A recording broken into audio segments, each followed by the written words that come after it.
In this lesson, we will see together the prepositions, but more precisely, we will see grâce à.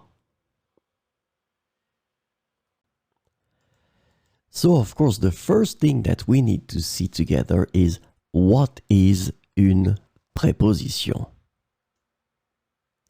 Well, a preposition is an invariable word which brings two words together. The second word is called complement, and it allows to specify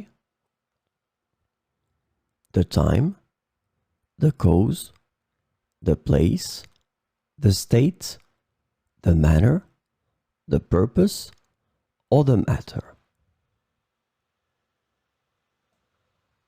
The second word can be another noun, a pronoun, an infinitive verb, or an adverb. And last but not least, remember that this complement can also be a sentence. So, this lesson is about grâce à. And the preposition grâce à is translated to thanks to in English.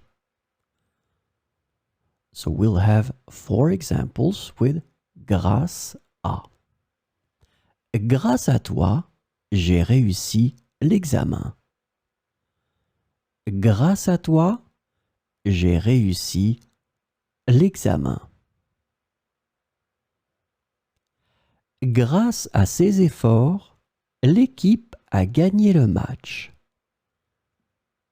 Grâce à ses efforts, l'équipe a gagné le match.